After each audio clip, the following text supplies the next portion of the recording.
Hello, and thank you for joining us for this panel discussion of this powerful film and the humanitarian crisis that is ensuing in Yemen. The documentary provides a searing look at the impact of the war in Yemen and on its mothers, children, and other civilians. I am a Quaker, and as a Quaker, I oppose war and I oppose violence in all forms. It is unconscionable that a proxy war is being fought between Saudi Arabia and Iran using Yemen as the battleground. Civilians are bearing the brunt of this forgotten war. What most Americans don't know is that we as taxpayers and our government are complicit in this tragedy by providing weapons and logistical support to Saudi Arabia and the United Arab Emirates. Early this month, President Joe Biden issued executive orders to stop the offensive in Yemen and froze the sale of arms to Saudi Arabia and the UAE. These are good immediate steps, but we still have a long way to go to resolve this conflict. To a large extent, the orders signed earlier this year reflect the persistent advocacy of people around the country who've been talking to members of Congress. I'm so pleased that we have people joining us from around the world today, and you're going to get a glimpse of both a perspective from activists here in the United States and from a member of Congress. Today, we have an excellent panel of experts on the war and this ensuing humanitarian crisis. Skye Fitzgerald, Dr. Aisha Jumaan, and Hassan El-Tayyab. Later in the panel, we will be joined by a special guest, Representative Adam Smith, who represents the 9th District of Washington, the state of Washington, and who also chairs the House Armed Services Committee. So let me begin by welcoming the producer, the director of this film, Skye Fitzgerald. Let me start by asking Skye a few questions about this film. So first of all, congratulations on having Hunger Award shortlisted for an Oscar this year and for its acquisition by MTV Entertainment. What does that mean for the film, and what does it mean to you as someone who's motivated to make this documentary? What motivated you, and what's going to happen now that it's getting more attention? Well, in terms of the acquisition, it means a great deal. It means that Hunger Award is now going to become available to a broad public demographic.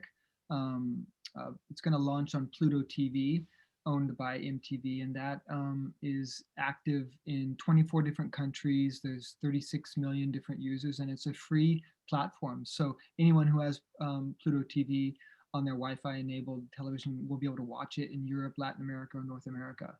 And for me, that really gives us the opportunity to sort of like not only broaden the awareness footprint of the film and the conflict in Yemen, but also engage and catalyze many more people worldwide about what's happening in Yemen. Mm-hmm. As far as motivation goes, lots of things motivated me to make this film, but I guess if I distilled it down to one thing, it was anger. Anger that a child dies today from hunger that's preventable, and in Yemen's case is human caused because of the war. I'm angry that I can wake up in a world today where, as we see in the film, a 6-year-old weighs 15 pounds. We as a global community have the resources to make sure that doesn't happen, but we haven't had the will.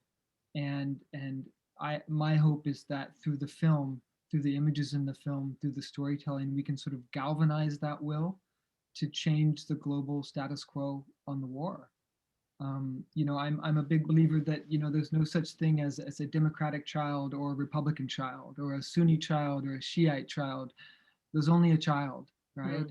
And we should all care about the fact that any child anywhere in the world dies from hunger when it doesn't have to happen, and especially when our own government is complicit in the conflict that allows that to occur.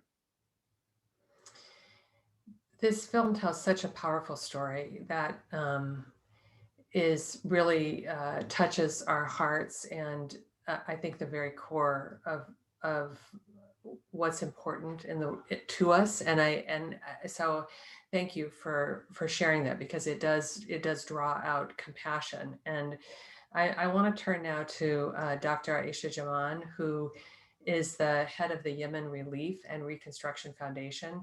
She's actually the president, and she does a lot of work in Yemen. Dr. Jumaan, talk to us a little bit about your response to the film and the context of President Biden's recent order to stop the offensive in Yemen. What will that mean for actually the children who are suffering from famine or extreme hunger? Thank you, Diane, and thank you, Skye, as well. I'm an epidemiologist by training, and which means if we talk about a lot of numbers, we always present number of deaths, number of sick, but this movie made those numbers come out. People saw what it means to say someone is malnourished. We say there are, 2.3 million children in Yemen today who are suffering from hunger. A lot of people don't comprehend what that means. The movie made people realize what it means, the emotions, the agony that the families of these children suffer, the heartaches that they go through. And so this movie, for me especially, because a lot of the people in the movies look like my neighbors in Yemen, look like my relatives in Yemen, look like people I've sat with and ate with. And it's very challenging. It's extremely emotional for me to see that. And it is emotional because I am a Yemeni American, and our government has helped create this. When they decided to support the war on Yemen because they wanted to appease the Saudi over the Iran deal, nobody ever thought about how the Yemeni population is going to be affected, as if they didn't matter, as if they were not part of the equation. So to try and appease the dictator when the impact is going to be so great on so many millions of people, it's just very hard for me to comprehend. I am very happy with the announcement that President Biden had made, but every day that passes with the blockade on Yemen, with the war still going on in Yemen, every day more people die. According to UN recent statistics, 400,000 Yemeni children under 5 are starving, or being starved to death, actually, not starving, but are being starved. These kids will die within a matter of weeks or months. And the longer we wait to end our complicity in this war, we have to risk the death of 400,000 people with the agony of the parents who are going through that. I'm reminded actually of the story of Moses when his mom was asked to put the baby in the river. In the Quran, it says her heart became void. That's the horror of putting your child away and not knowing what's going to happen to that child. Think about the parents in Yemen who know their children are going to die, yet they don't have any means of helping that child survive. Mm-hmm. So can you say just a little bit more? I mean, we are going to talk a little bit more about aid and where we are globally in trying to get aid to Yemen, because I know that the viewers are compelled to try to do something. But I think you've made it clear that the conflict, the war that's being perpetrated, is really driving the humanitarian crisis.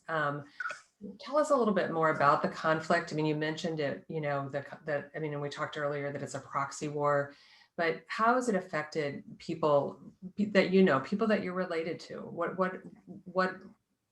What is happening to the everyday lives of people in Yemen? So the conflict started as a local conflict, like many internal conflicts. And on the eve of all the parties in Yemen agreeing to have a unity government that was inclusive of all the parties that were in conflict, the Saudis started bombing Yemen. Actually, there's a new publication by Jamal bin Omar, the previous UN envoy to Yemen, in which he said, and I remember that vividly, he said that he was already contacting the Saudi to decide with them where this unity government agreement was going to be signed. There was discussion about having it being signed in Riyadh. 2 days later, after all the Yemenis agreed to have a unity government, the Saudis started bombing to Yemen.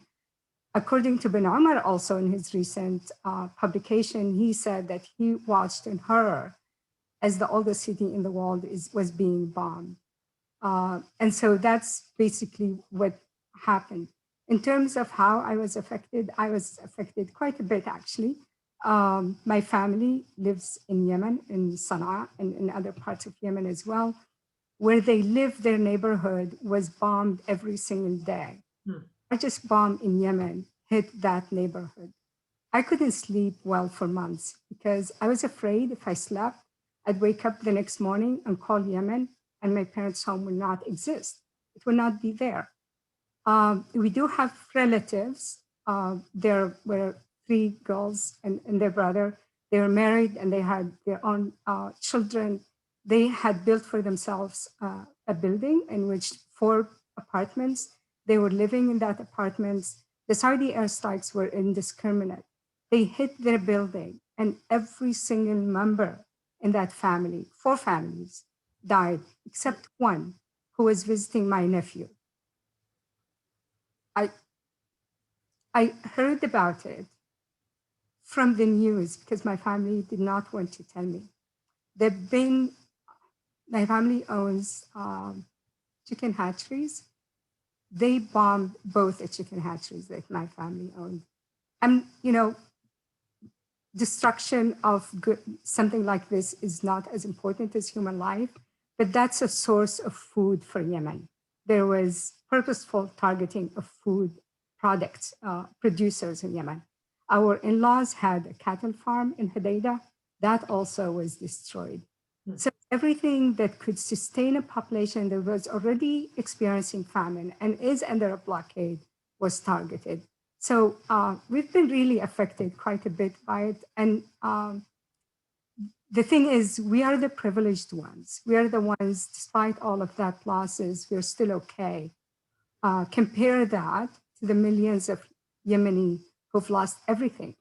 We have 4 million people who are internally displaced in Yemen today. They've lost everything, literally everything. So I want people to remember that my stories represent the stories of those privileged, not of those who are suffering, see their kids dying. I'm so sorry for the losses, for your loss, and I thank you for sharing your own story with us because it does make it more real to us to recognize that. I want to turn to the scene in Washington, D.C. And to ask Hassan a question. Hassan and I work together at the Friends Committee on National Legislation, and our vision is to see a war free of war and a world free of war and the threat of war. And Hassan is providing a lot of leadership to lobby Congress to not only permanently end support to the Saudis and UAE, but also to address the need for development and aid to Yemen. So Hassan, talk about what's happening today. I know that today that FCNL, along with 60 other organizations, asked President Biden to immediately restore the US aid to Yemen, and that there will be an international pledging conference coming up shortly on March 1st. Tell us a little bit more about the letter and what's happening with the conference, and is there anything that we can do as ordinary people in this country to respond to that? Thank you so much, Diane. And Aisha, it's always amazing to hear you, and it's just so powerful, and I'm so glad to call you a friend. And Skye, I'm just really excited for your film and all the people you're touching right now, and exposing so many people to this tragedy that's happening. And it's invaluable. So there is I think the last time we did a panel, a similar one, so many things happened on the same day. We got the announcement that the Biden administration was going to be ending U.S. support for offensive operations in the Saudi UAE-led war in Yemen. Well, today is another pretty significant day. We sent, it was actually 100 groups were sent a letter to the Biden administration calling on them to restore humanitarian assistance to all parts of Yemen. Now, just a little bit of history on that. In March 2020, at the start of the pandemic, the former Trump administration made a disastrous decision to suspend humanitarian aid, USAID funding, 73 million to northern Yemen, where 80% of the population lives. And this is really critical because it occurred alongside funding cuts to the UN, massive cuts to the UN, World Food Program, and the WHO. So it wasn't just USAID cuts, it was all sorts of programming was slashed right at a time where Yemen needed it the most. And 16 million people are living on the brink of famine right now in Yemen. And the acute malnutrition, the UN says it's 2.3 million children under 5. So this is a really critical thing. Now, Biden has made some really important policy resets on, ending support for offensive operations, pausing the weapon sales, and lifting an FTO designation that would label the Houthis as a foreign terrorist organization, which would have really disrupted humanitarian aid operations. But the thing that they haven't done yet is restore this humanitarian funding. And it's critical not just because we need the 73 million that was suspended, but it also sends an important signal right before the UN donor conference. As the UN is trying to raise $3.82 billion, and last year they were short 1.9, and they dramatically cut a lot of programming. So we need to be able to, restore this humanitarian aid and make sure that this donor conference gets all the resources Yemen needs. Now, what we should do, we had this great advocacy letter. There are members of Congress speaking out. There's another letter that's going to be released shortly by Chairman Deutsch from the House Foreign Affairs Committee. So that's great. But we need to reach out to our members of Congress and have them prioritize this. And I see that Michael put a link in the chat, and that's the FCNL action link that will allow you to be able to message your members of Congress and say that they should call on the Biden administration to immediately restore aid. That's great. We always, every time we do an event at the Friends Committee, we definitely like to ask people to take action, and just to tell you that it does make a difference. And the reason we got Congressman Smith to come on in a little bit is because Aisha asked him to, and has been working with his office. And so it does make a difference to reach out and to work with your members of Congress and talk to them about this. Before, we have a couple questions coming up in the chat, and the Congressman should be with us in just a few minutes. But before we turn to that, I want to ask our panelists if they want to ask questions of each other. And Skye, I'm going to turn it back to you and let you ask the question. Yeah, great. I'm going to go to Aisha first then. Aisha, on top of sort of the misery of war, COVID-19 has just layered a whole another set of challenges on sort of the civilian population of Yemen. We're doing a very small scale work with the clinic and the hospital that we show in the film, just to support some of their efforts in lieu of the humanitarian funding that they didn't get the latter half of last year. Can you talk a little bit about what your foundation is doing now to sort of offset the dual challenges of both the war and COVID? Thank you, Skye. I'd like to first say a little bit about COVID-19 in Yemen. Yemen has the highest COVID-19 fatality rate in the world, at 28%. In all of Yemen, new cemeteries had to be opened because the old cemeteries were filled with people who died of COVID-19. In the first few months, over 110 health professionals died due to COVID-19. When COVID-19 hit Yemen, they had nothing. They did not have PPEs. They did not have even reagents to test people for COVID-19. So Yemen Relief and Reconstruction Foundation was actually the first organization in all of Yemen, including UN organization, to send COVID-19 reagents that was donated by the Robert Koch Institute in Berlin. We were able to distribute masks. We were able to outfit health centers in Yemen that treat COVID-19 with most of their needs to protect the healthcare workers who were working on that. We also partnered with a lot of Yemeni diaspora in terms of providing training to healthcare workers of how to protect themselves. We also put in a lot of information to the community in Arabic using relevant and culturally acceptable information out. So these are some of the things we did. But one of the things that was actually quite surprising in a way, we didn't think of it in the midst of all that was going on, is that people, when there was a survey that was done and asked people what was their major concern about COVID-19, over 79% of the population that was surveyed said food security was the biggest concern. People could not stay home like we did. And actually, a lot of people in the US also who live on daily wages could not stay home. And if they stayed home, that meant they would go hungry. When we distributed a lot of food baskets because we wanted people to stay home, especially early on during the outbreak. And families were telling us, they said, we would rather die of COVID-19 than of hunger because it's faster to die of COVID-19. That was their response.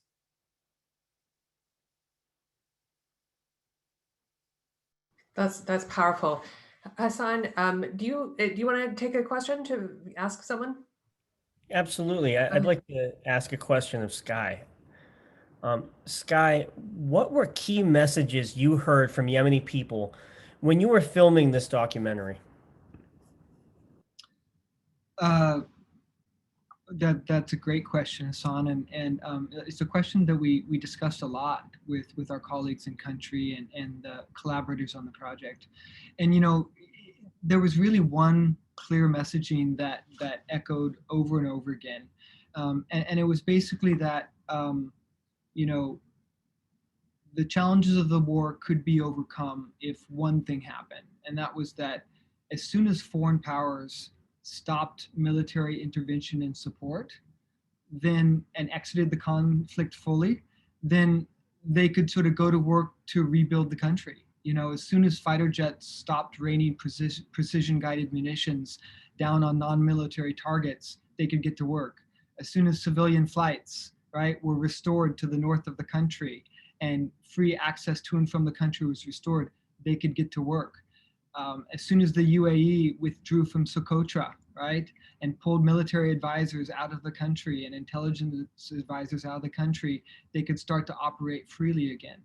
But none of that has verifiably occurred as of today. But when it does, what we heard over and over again was that they have the capacity and the will to internally rebuild, and that includes their own government. Thank you so much.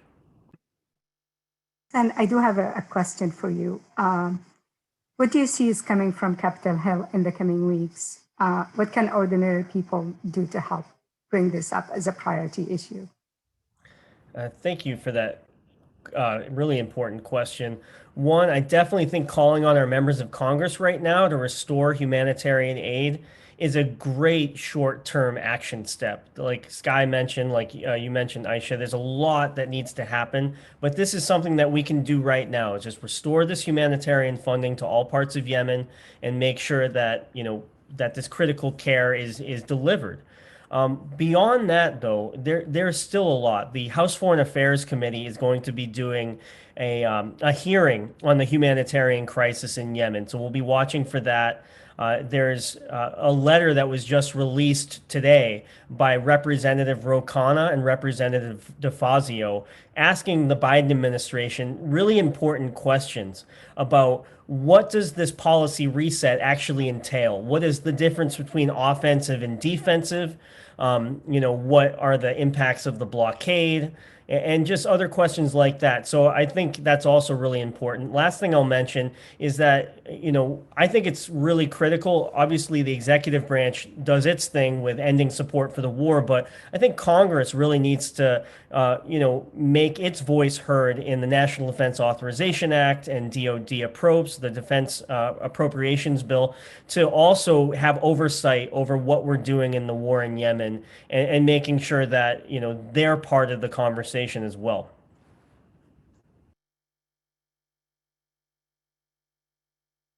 Speaking of Congress. Thank you so much to the panelists for your questions and responses to each other. And I'm really pleased that Congressman Adam Smith has joined us today, who is the chair of the House Armed Services Committee, a very important role that helps make some of these decisions. Chairman Smith, we just want to thank you for your leadership in efforts to end the war, in the U.S. support to the Saudi Arabia and UAE. And I'm going to turn it over to our panelists who would like, first of all, I want to turn it over to you and let you make some remarks, and then each of our panelists would like to ask a question. So thank you so much for joining us, and please give us some words of wisdom. That's a lot of pressure in that introduction there. I will do my best. And actually, there are a couple things I think we can do.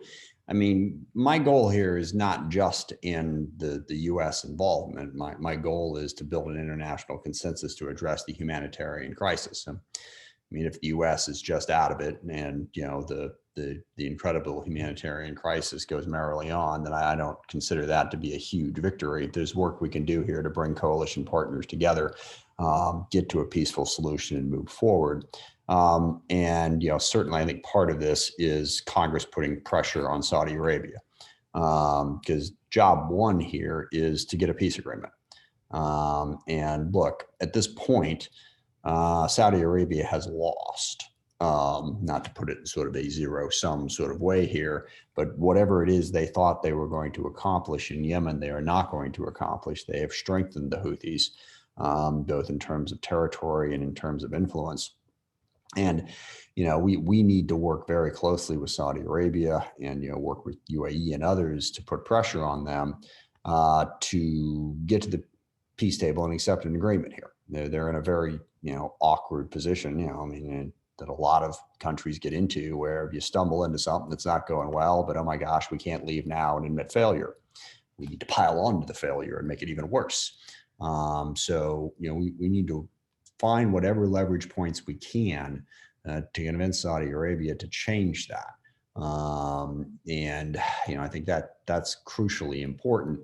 The other thing is to really work with the aid groups on the ground to build up, how to put this exactly, to make sure that the aid's working. And, that's UAE's big argument. And I've had this conversation with them many times. I forget the exact dollar figure, but they talk about a lot of money that's been poured into Aden in particular. And if you walk around there, you can't really see it.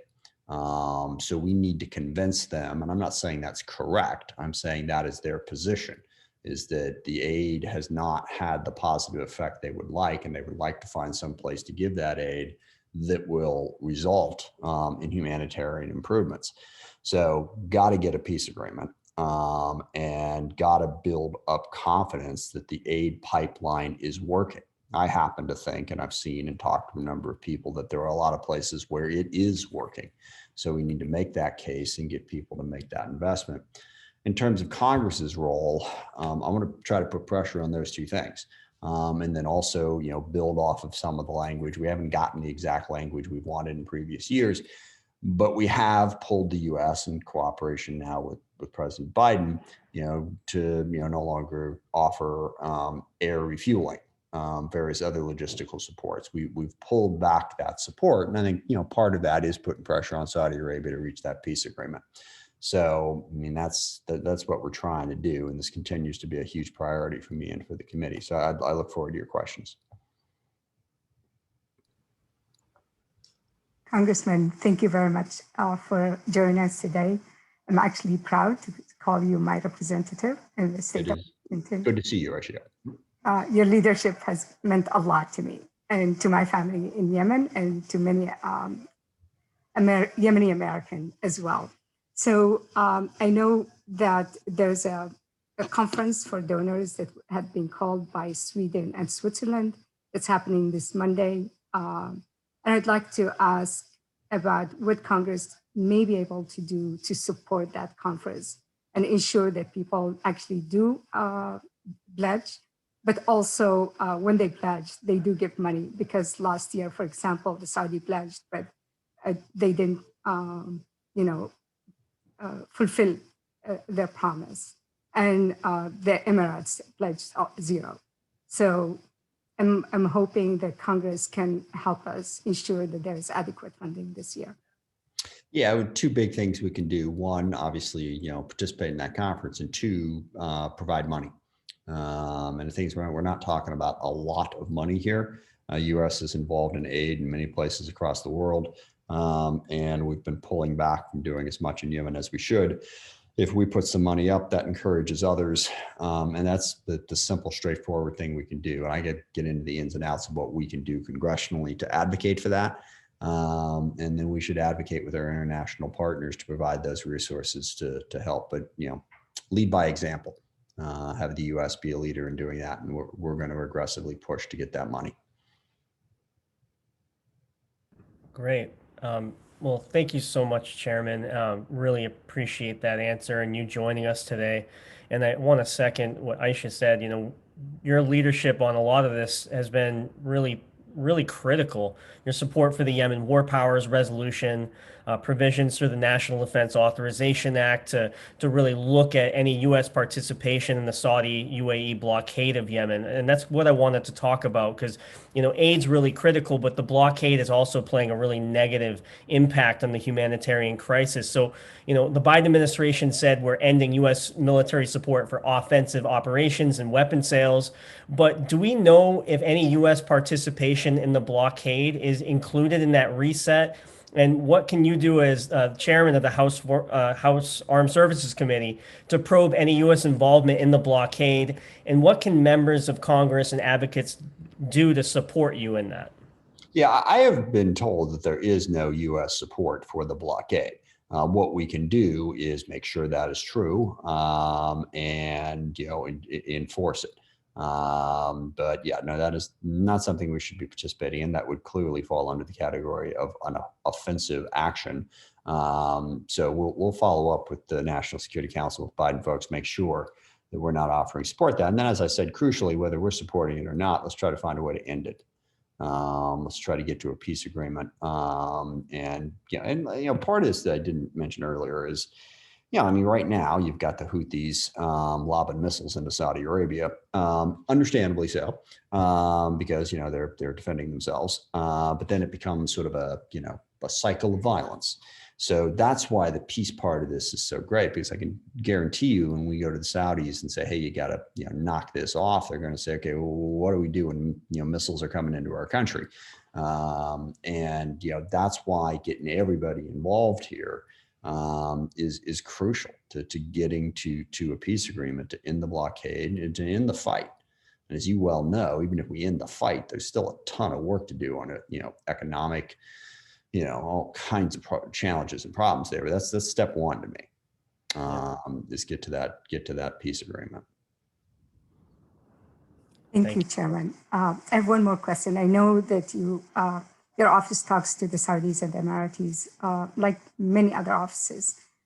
How do we work with them to ensure that they pay their fair share to the humanitarian response in Yemen? Yeah, I talk to the Emiratis more than I talk to the Saudis, for obvious reasons. I have met with the Saudi ambassador. I think there's a real opportunity there. And coming out of the Abraham Accords, the UAE wants to build a different Middle East. They are concerned about Iran, but they are also concerned about Sunni extremism. And they are concerned about the legitimacy of their regime and the legitimacy of the Saudi regime too, for that matter. As it becomes, an autocrat, well, it is an autocratic government that's not delivering for the people, they understand the vulnerability there. They want to build a more peaceful future. And I think we should seize on that. And I think we should work with them. And I've told them, straight up, you want us to have a better relationship. You want to be able to, buy weapon systems from us and help with Iran. Just as soon as there's peace in Yemen, you're going to find that a heck of a lot easier to do. And that incentivizes them to use the levers that they have. And, UAE in particular has a lot of influence in the region. They have a lot of influence in Yemen. They have a lot of relationships, particularly in the south. It's wrong to say that they have, influence over Saudi Arabia, but they have more than we do. MBS is a huge problem. And I did a trip to the Middle East year ago, November now, met with King Hussein in Jordan, King Abdullah, mind freeze there, and they're all aware of the problem that, we've got, a young, impetuous leader in Saudi Arabia who's trying to do a lot, but he's made some pretty serious missteps in the short term. And Saudi Arabia is not going to be able to accomplish what they're trying to accomplish unless they change that. And I think we should bring all of those forces together and continue the dialogue with UAE. Now, it's tough. The perfect being the enemy of the good. UAE they're an autocratic government. They got challenges, and we can say, okay, so you've done this, but you haven't done that. What are we going to do about, the killing of Khashoggi? And we have to calculate that. And I'll tell you again, my calculation is very straightforward. You help us bring peace to Yemen, then we got a whole lot of room to talk about the other stuff. And that is what I think we ought to be doing.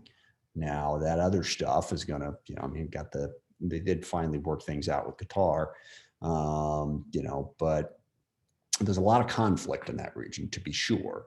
But I think that's a starting point. And I will tell you that they are eager to accomplish that.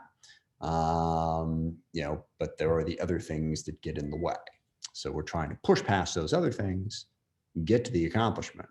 But I think your question is incredibly important. This doesn't happen if we don't find some way to get the UAE and Saudi Arabia to be willing to do it. They are just critical to what we're talking about here. We can't just push them away and tell them they're bad and walk away.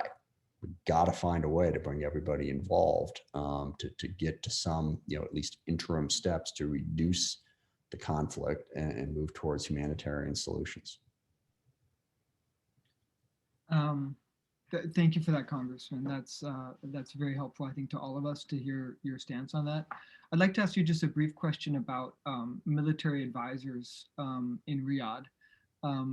Your position as chairman of the House Armed Services Committee is a unique one, and I realize that a lot of information is classified, but I hope you can address a piece of this at least, and that's that, it's well reported that over the years during the course of this conflict, there have been U.S. military oversight advisors in the targeting room in Riyadh with limited success, shall we say.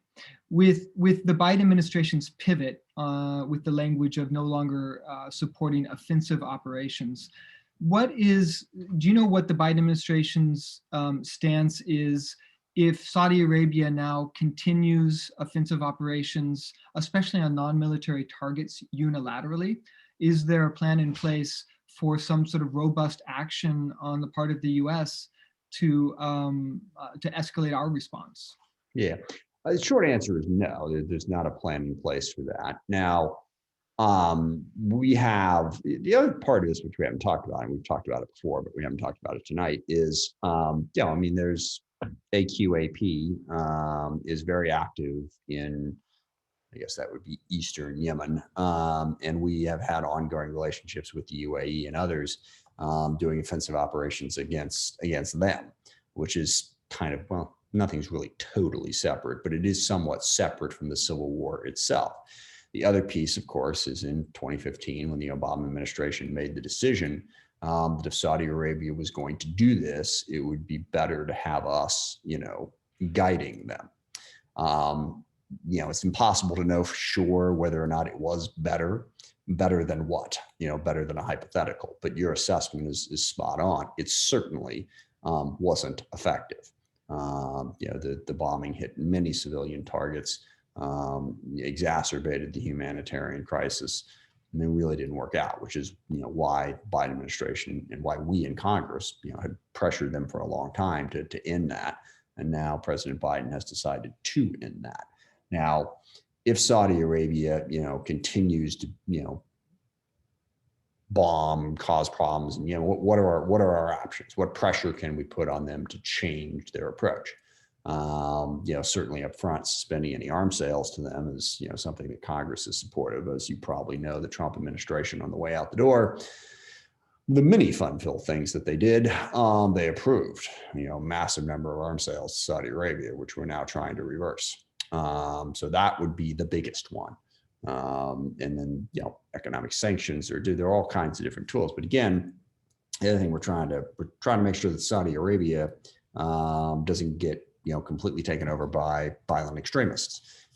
How do we balance that? And I think right now the Biden administration is trying to answer that question. So I will end my answer here with a slightly more optimistic note than I started it with. Even though there's not a plan in place, they are trying to put that plan in place.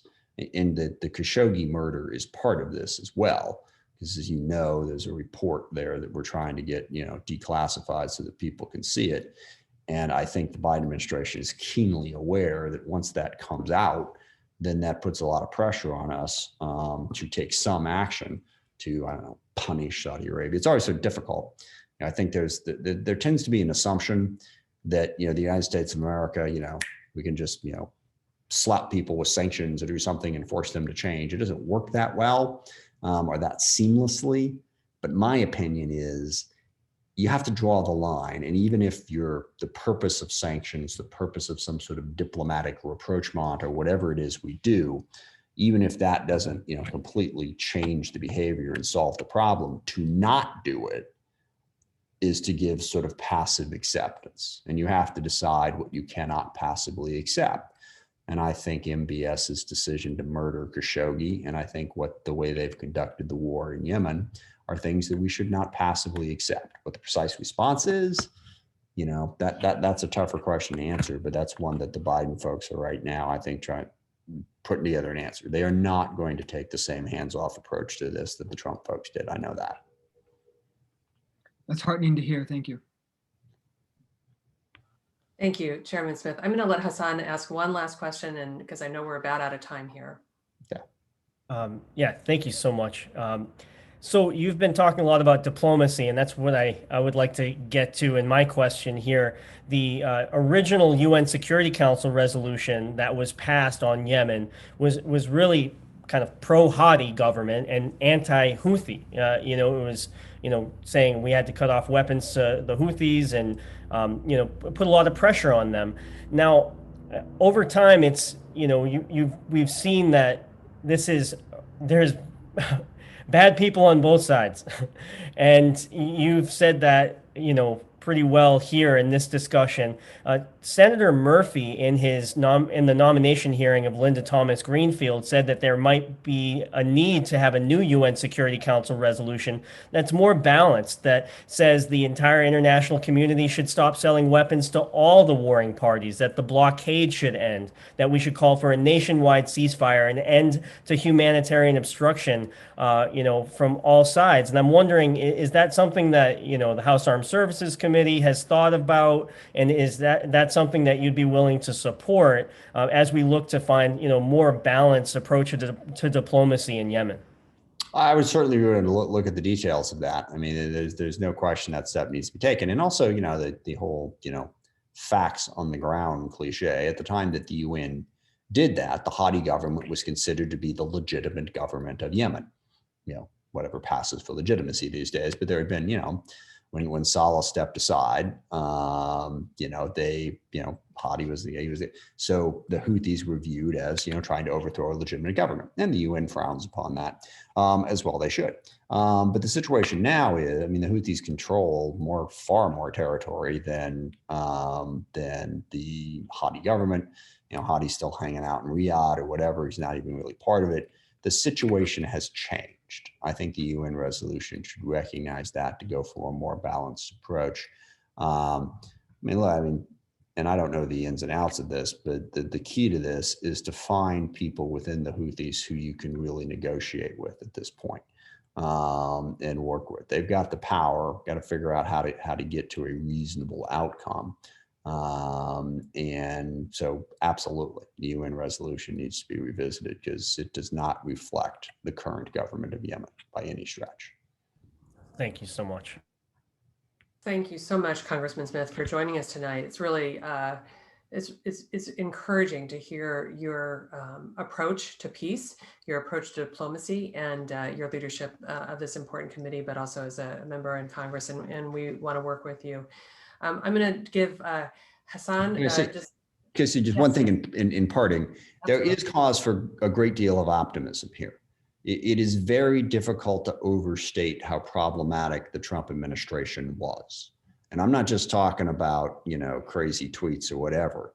They gutted the ability of the federal government in a wide variety of places, but certainly in the State Department.